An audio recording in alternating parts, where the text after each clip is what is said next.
एक शरीफ नौजवान जिसे कदम कदम पर संसार किया गया। जालिम माशरे की नाइंसाफियों, करप्ट पुलिस और दौलतमंद बदमाशों ने उसे भी एक गुंडा बनने पर मजबूर कर दिया। और जब एक शरीफ इंसान जराइम पेशा बन जाए तो वो सब गुंडों से ज्यादा खतरनाक हो जाता है। एक बदकिस्मत नौजवान जिसे जुर्म की दलदल ने एक आतिशफशां बना दिया। बदले की आग में जलते एक शरीफ नौजवान की कहानी।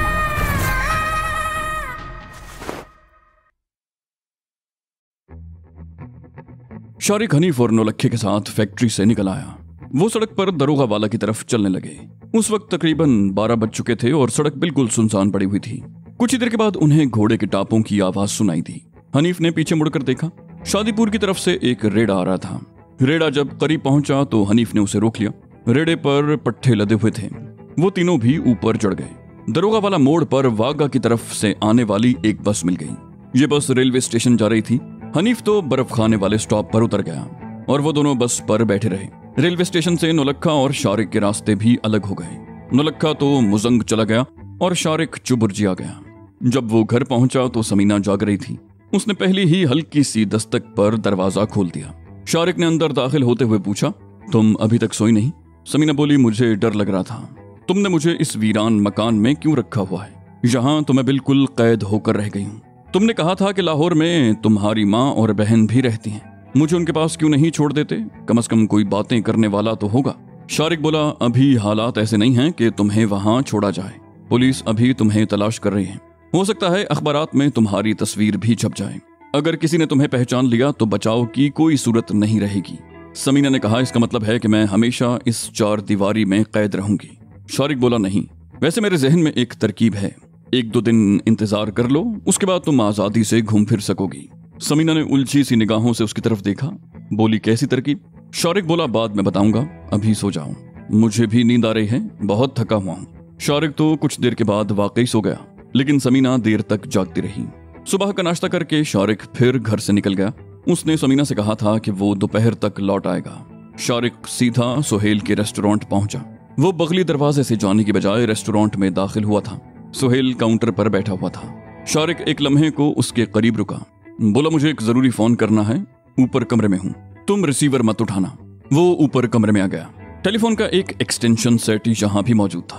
करीब ही डायरेक्टरी रखी हुई थी। वो कुछ देर तक डायरेक्टरी की वर्क करदानी करता रहा, फिर रिसीवर उठाकर नंबर डायल करने लगा। चंद सेकंड के बाद ही दूसरी तरफ से कॉल रिसीव कर ली गई। Yes, police station. शारिक ने कहा, SHO साहब से बात कराएं, एक कत्ल के बारे में इत्तला देनी है। दूसरी तरफ से कहा गया, SHO साहब मौजूद नहीं है जनाब, मैं हेड मुहर्रर बोल रहा हूँ। आप मुझे बताइए किसका कत्ल हुआ है और कहाँ हुआ है? शारिक बोला, निक्का पहलवान का नाम सुना है कभी? मुहर्रर बोला, वो बागबान पूरे का बदमाश, उसने कत्ल किया है। किसको? शारिक बोला, उसने कत्ल नहीं किया, वो खुद कत्ल हो गया है। परसों रात उसकी लाश गड्ढा खोद कर छुपा दी गई है। पूछा गया, कत्ल कहाँ हुआ है? शारिक ने कहा, आपके इलाके में। चंद लम्हों की खामोशी के बाद उसे बताने लगा कि कत्ल कहाँ हुआ था और लाश कहाँ मिलेगी। पूछा गया, आपका नाम पता जनाब?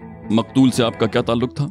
शारिक बोला, मैं फिलहाल अपने बारे में कुछ नहीं बता सकता, लेकिन ये इत्तला गलत नहीं है। अगर 1 घंटे में आप लोग जाए वक़ुआ पर न पहुंचे तो मैं SP साहब से बात करूंगा। और आपको यह भी बता दूं कि इस कत्ल में माछे गुज्जर का हाथ है। ये कहते ही शारिक ने फोन बंद कर दिया। उसे यकीन था कि पुलिस जाए वक़ुआ पर पहुंचने में देर नहीं लगाएगी। कुछ ही देर के बाद सुहेल भी कमरे में आ गया। उसने सवालिया निगाहों से शारिक की तरफ देखा। बोला, क्या मामला है? शारिक ने कहा, मामला एक कत्ल का है, पुलिस को इत्तला देनी थी। सुहेल ने यह नहीं पूछा कि कत्ल किसको किया गया था और उसका इस मामले से क्या ताल्लुक है। सुहेल ने कहा, कल शाम को शाहिद आया था। शारिक ने उलझी हुई नजरों से उसकी तरफ देखा। बोला, खैरियत? सुहेल ने कहा, ऐसे ही आ गया था, कह रहा था कि तुम कई रोज तक घर से गायब रहते हो और माँ जी और रजिया परेशान होती रहती हैं। शारिक ने कहा, तुम जानते हो मैं क्या कर रहा हूँ। मैं वहाँ ज्यादा आमदोरफ्त इसलिए नहीं रख सकता कि मेरा कोई दुश्मन या पुलिस ताकुब करते हुए वहाँ न पहुंच जाए। मैं उन्हें इस सारे मामले से अलग ही रखना चाहता हूँ। तुम भी कभी कभार चक्कर लगा लिया करो ना। सुहेल ने हैरत से उसकी तरफ देखा। बोला, मैं? शारिक ने कहा, मैंने तुम्हारे बारे में उन्हें बता रखा है, किसी रोज चले जाओ, वो तुमसे मिलकर खुश होंगी। सुहेल बोला, तो फिर तुम्हारे साथ ही चलूंगा। शारिक बोला, ठीक है, 1-2 दिन के बाद मैं तुम्हें साथ ले चलूंगा। अब मैं चलता हूँ, 1-2 जरूरी काम निपटाने हैं। ये कहते ही वो उठ गया। रेस्टोरेंट से निकलकर वो देर तक अनारकली में घूमता रहा। कुछ और चीजें खरीदने के अलावा उसने एक दुकान से 2-3 पतलूने और शर्टें भी खरीदी। फिर वो एक हेयर ड्रेसर की दुकान में दाखिल हो गया। पहले खुद शेव बनाया और फिर होम सर्विस के लिए दुकान के एक मुलाजिम को साथ लेकर टैक्सी में बैठ गया। जब वो घर में दाखिल हुआ तो समीना उसके साथ एक आदमी को देखकर कुछ घबरा गई। उस आदमी को शारिक ने लाउंज में बिठा दिया और कमरे में आकर देर तक समीना से बहस करता रहा। बिलाखिर समीना ने उसकी बात मान ली और वो शारिक के साथ लाउंज में आकर कुर्सी पर बैठ गई। शारिक ने अपने साथ आने वाले हेयर ड्रेसर को समझा दिया था कि उसे क्या करना है। हेयर ड्रेसर ने फौरन ही काम शुरू कर दिया। 1 घंटे में हेयर ड्रेसर चला गया। शारिक ने थैले में से एक पैंट शर्ट निकाल कर उसकी तरफ बढ़ा दी। बोला, लो ये कपड़े पहन कर देखो। समीना कमरे से चली गई। कुछ देर के बाद उसने कमरे का दरवाजा खोल दिया। शारिक चंद लम्हे उसकी तरफ देखता रहा, फिर थैले में से एक डिब्बिया निकाल ली। उसमें पेंसिल जितनी चौड़ी नकली मूछें थीं। मूछों के नीचे एक खास किस्म का ग्लू लगा हुआ था जिससे मूछें होंठों पर सख्ती से चिपक जाती। शारिक ने बड़ी एहतियात से उसके होंठों पर मूछें चिपकाईं और उसे ले जाकर आईने के सामने खड़ा कर दिया। आईने में अपनी शक्ल देखकर समीना उछल पड़ी। मर्दों की तरह कटे हुए बाल, बारीक मूछें, पैंट शर्ट। हकीकत तो ये थी कि वो खुद भी अपने आप को नहीं पहचान सकी। सिर्फ सीने का उभार ऐसा था जो उसके औरत होने की चुगली खा रहा था। लेकिन शारिक ने उसका हल भी सोच लिया। वो बोला, कमीज के नीचे जो पहन रखा है उसे उतार दो और दोबारा कमीज पहन लो। मैं तुम्हारे लिए कुछ और भी लाया हूँ, अभी लेकर आता हूँ। शारिक कहता हुआ लाउंज में आ गया। थोड़ी देर के बाद जब वो दोबारा कमरे में आया तो समीना उसकी हिदायत पर अमल कर चुकी थी। जिसामत में थोड़ा बहुत फर्क पड़ गया था। शारिक ने धूप का चश्मा और गोल्फ कैप उसकी तरफ बढ़ा दी। समीना ने ऐनक लगाकर टोपी ओढ़ी तो उसका हुलिया बिल्कुल ही बदल गया। इस हुलिये में उसका बाप भी नहीं पहचान सकता था कि ये उसकी बेटी है। शारिक बोला, चलो ये सब कुछ उतार कर बाल धो लो, आज रात का खाना हम किसी होटल में खाएंगे। समीना अपने कपड़े उठाकर बाथरूम में चली गई। नहाते हुए उसे अपने लंबे बाल कट जाने का बेहद अफसोस था, लेकिन इसके सिवा कोई चारा नहीं था। शाम का अंधेरा फैलने के थोड़ी देर बाद वो घर से निकले। समीना कुछ अजीब सी झिझक महसूस कर रही थी। शारिक ने उसका हाथ पकड़ रखा था।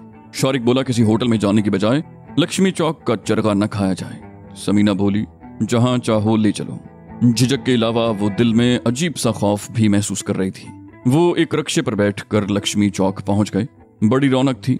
वो चरगे वाली एक दुकान के सामने एक मेज के गिर्द कुर्सियों पर बैठ गए। वहां और लोग भी बैठे हुए थे। बाज लोगों को अपनी तरफ देखते पाकर समीना के दिल की धड़कन तेज होती जा रही थी, लेकिन किसी ने उस पर तवज्जो न दी। 10 मिनट के बाद वेटर ने रोकनी नान और चरगा उनकी मेज पर सजा दिया। समीना पर अजीब वहशत सी तारी थी।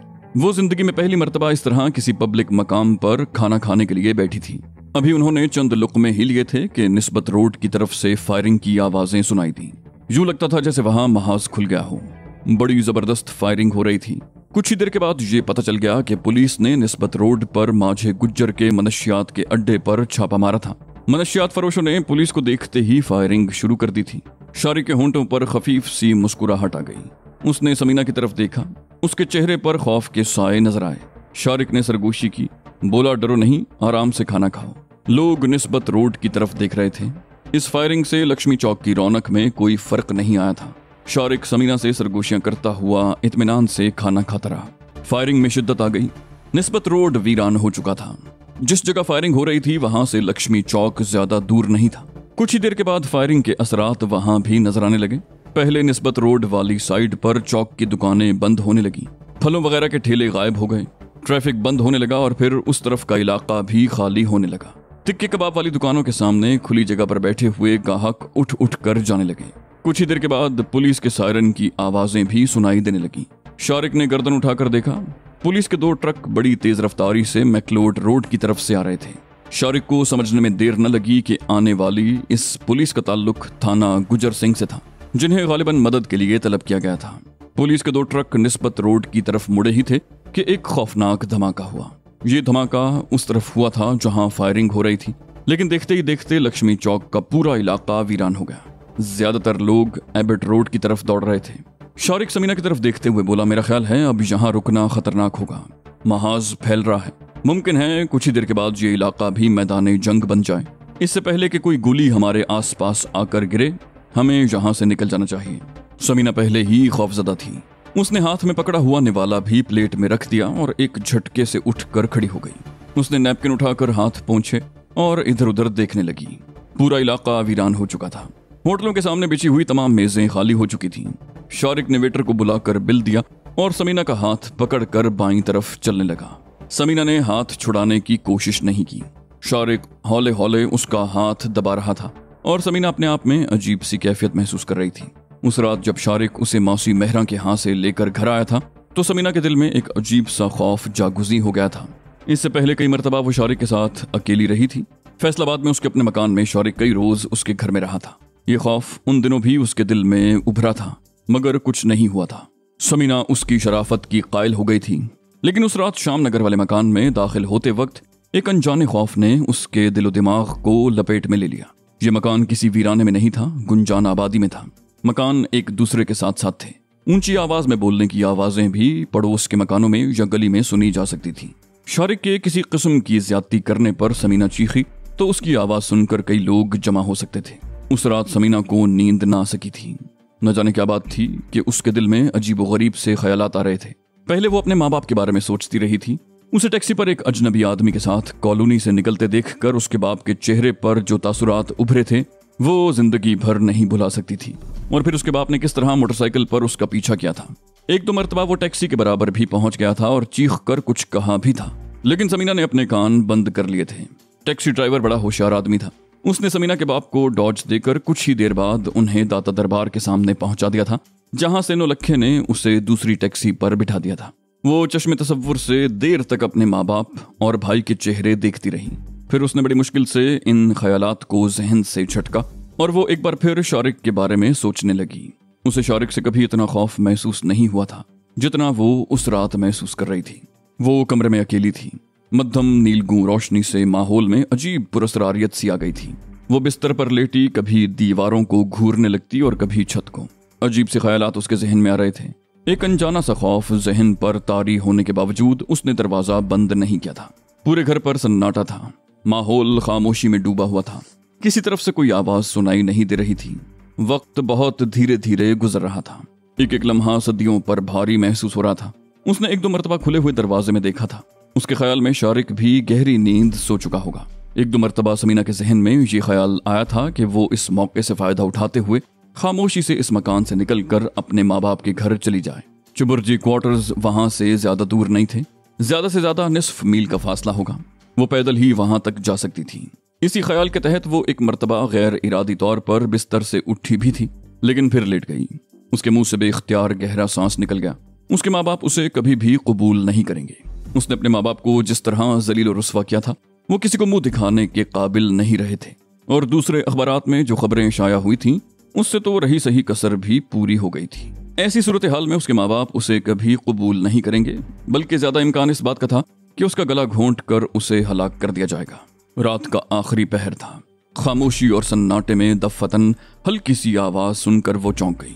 आवाज ऐसी थी जैसे कोई चीज चरचराई हो। वो गौर से आवाज सुनने की कोशिश करने लगी। थोड़ी देर बाद आवाज फिर सुनाई दी। इस मर्तबा उसे समझने में देर न लगी कि वो चारपाई के चरचराने की आवाज थी। शायद शारिक ने अपनी चारपाई पर करवट बदली थी।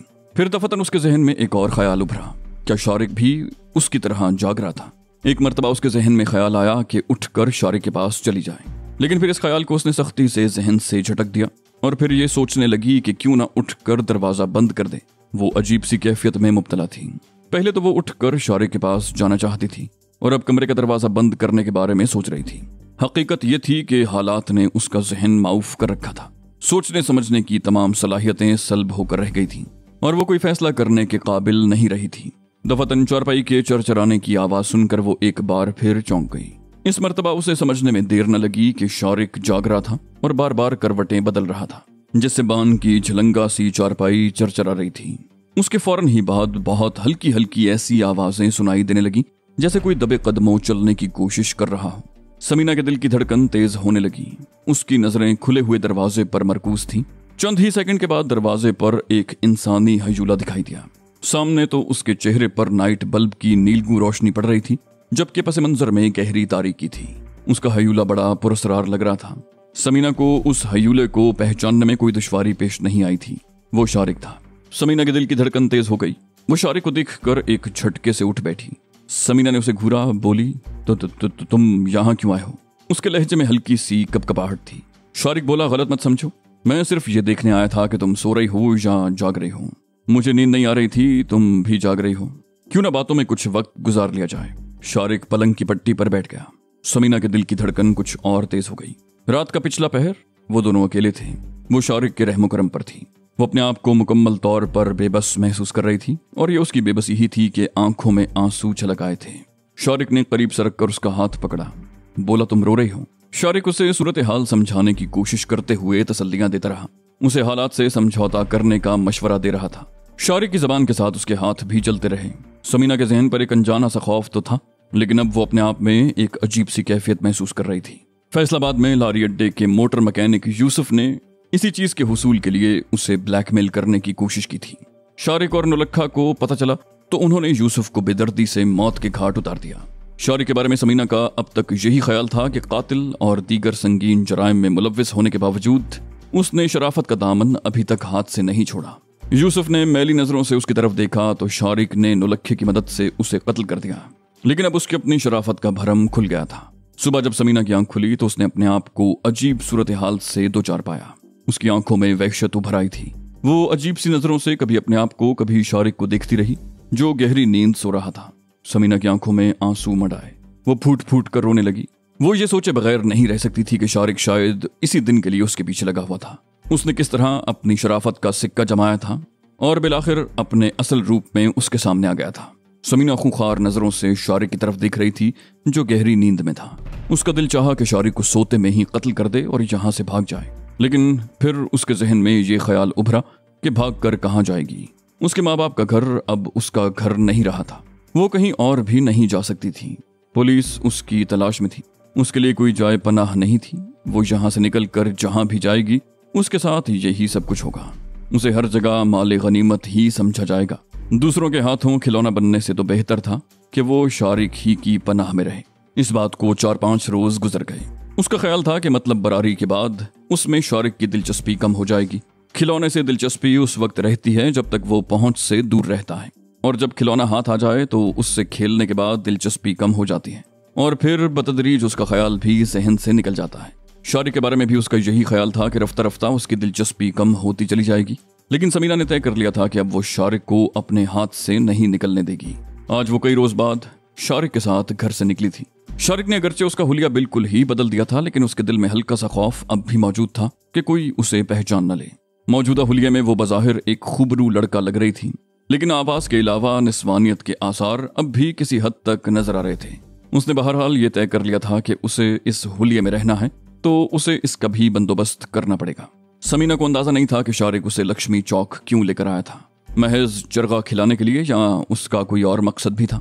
इत्तेफाक से निस्बत रोड से फायरिंग शुरू हो गई थी और उन्हें वहां से उठना पड़ा था, और अब शारिक उसका हाथ पकड़े हुए चल रहा था।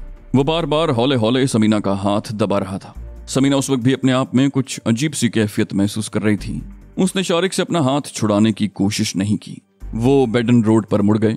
फायरिंग की आवाजें वहां तक भी आ रही थी, लेकिन जहां किसी किस्म की अफरा तफरी नहीं थी। तमाम दुकानें खुली हुई थी, लोग अपने कारोबार में मसरूफ थे। बेडन रोड ज्यादा कुशादा सड़क नहीं थी। दोनों तरफ दुकानें और उनके ऊपर रिहायशी मकान थे। बाजार में अच्छी खासी गहमा गहमी थी। जगह जगह ठेले खड़े थे और दुकानदारों ने भी अपना सामान दुकानों के सामने फुटपाथ पर ढेर कर रखा था, जिससे रास्ता तंग हो गया था और पैदल चलने वालों को खासी दुश्वारी पेश आ रही थी। वो बेडन रोड से निकलकर माल रोड पर आ गए। पुररौनक होने के बावजूद ये इलाका पुरसुकून था। यहाँ न तो लक्ष्मी चौक की तरह हाहू थी और न ही अफरा तफरी दिखाई देती थी। वो दोनों कुछ देर कुशादा फुटपाथ के साथ रेलिंग के करीब खड़े रहे, फिर सड़क पार करके दूसरी तरफ आ गए। शारिक का रुख लॉर्ड्स की तरफ था। बड़ा पुरसुकून और ख्वाबनाक माहौल था उस रेस्टोरेंट का। मध्यम रोशनी और मौसीकी की हल्की लहरों ने माहौल को खासा पुरअसरार बना दिया था। हॉल में अगरचे बहुत से लोग बैठे हुए थे, लेकिन किसी की आवाज तक सुनाई नहीं दे रही थी। औरतें भी थीं और मर्द भी, लेकिन उनकी सरगोशियों की आवाज अपनी मेज की हद तक ही महदूद थी। वो दोनों कुछ देर दरवाजे में दाखिल होकर वहीं खड़े इधर उधर देखते रहे। समीना अपने आप में एक अजीब सी कैफियत महसूस कर रही थी। वो पढ़ी लिखी लड़की थी, अच्छे घराने से ताल्लुक था, अच्छे लोगों में उठना बैठना था, लेकिन ऐसे माहौल में कभी नहीं आई थी। घरों में पार्टियां होती रहती थी, सिर्फ इसी हद तक आज़ादी भी हासिल थी, लेकिन इस तरह किसी होटल रेस्टोरेंट में जाने का उनके यहाँ कोई तसव्वुर नहीं था। वो दोनों इधर उधर देख ही रहे थे कि एक बावर्दी वेटर उनके करीब आ गया। वेटर ने एक तरफ इशारा किया, उस तरफ तशरीफ लाइए जनाब। वो दोनों वेटर की रहनुमाई में मेजों के गिर्द चकराते हुए एक खाली मेज पर पहुंच गए। वेटर उन्हें मेज के करीब छोड़कर चला गया। वो दोनों आमने सामने की कुर्सियों पर बैठ गए। शारिक ने उसकी तरफ देखते हुए पूछा, खाना तो ढंग से खा नहीं सके, अब कुछ मंगवा लिया जाए। समीना बोली, खाने को अब बिल्कुल तबीयत नहीं जा रही। शारिक बोला, तो फिर मेरा ख्याल है कॉफी मंगवा लेते हैं। कुछ ही देर के बाद वेटर जब मेन्यू लेकर आया तो शारिक ने मेन्यू लेने की बजाय उसे कॉफी का कह दिया। समीना मुतजस्सिस निगाहों से इधर उधर देख रही थी। उनके साथ वाली मेज पर एक नौजवान लड़की और एक मर्द बैठा हुआ था। लड़की खासी हसीन थी। कटे हुए बाल और फैशनेबल लिबास से जाहिर होता था कि उसका ताल्लुक किसी बड़े घराने से है, और जाहिर है इस किस्म के रेस्तरानों में बड़े घरानों के लोग ही आ सकते थे। उसका साथ ही मर्द अधेड़ उम्र था। शक्ल सूरत भी कुछ ऐसी ही थी। वो दोनों जिस अंदाज में आगे झुके हुए गुफ्तगू कर रहे थे, उससे समीना को ये अंदाजा लगाने में दुश्वारी पेश नहीं आई थी कि उनमें कोई ऐसा रिश्ता नहीं था जिससे वो दोनों खुलकर अपनों का सामना कर सकते हो। कुछ देर बाद वेटर ने उनकी मेज पर कॉफी लाकर रख दी। वो दोनों खामोशी से कॉफी पीने लगे। समीना के ख्याल में उसके पास कहने को कुछ नहीं था। जब वो लॉर्ड से निकले तो 11 बजने वाले थे।